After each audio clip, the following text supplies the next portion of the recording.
I've decided to design a nonverbal communication model. It is essentially every form of communication that is written down, sent, or more common today, sent through technology.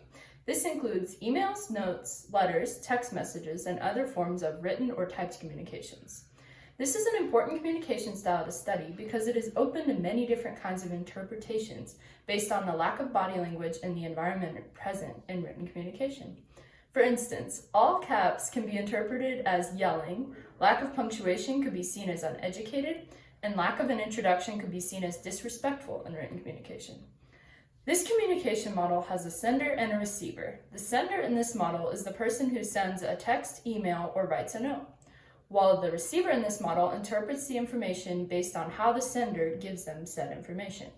What's unique about this model is that no spoken communication is evaluated, and the sender and receiver are not in the same environment when the communication occurs. Hence, the environment and body language does not matter in this communication model. In email, for instance, it is seen as appropriate to have a respectful introduction like, "Good afternoon, Professor Grayson. I hope you had a pleasant weekend." Without this introduction, it could seem like someone doesn't have manners or that they just want their question answered or to push their own agenda. In emails, there should be a conclusion such as "best regards" or "sincerely." Introductions and conclusions in emails are seen as important simply because the receivers want to feel like their time is of value and that the sender cares to address them in a respectful and kind manner. In texting, emojis can play a large part in interpreting messages that are sent. If you sent something like "I don't understand" with a laughing emoji, then it may be taken as lighthearted, whereas if you sent "I don't understand" without an emoji, it may be interpreted that you want an explanation or are frustrated with not understanding something completely. All caps can also seem like yelling or over-exaggeration through text. For example, "What were you thinking" in all capital letters could come off as the sender being upset and maybe even angry at the receiver. However, "What were you thinking" with a question mark just comes off that the sender is asking a question in a somewhat calm manner. In notes, handwriting and punctuation can interpret how the receiver understands what the sender was trying to get across. Sloppy handwriting and lack of punctuation could make the receiver interpret the sender didn't care as much to put effort into what they were saying.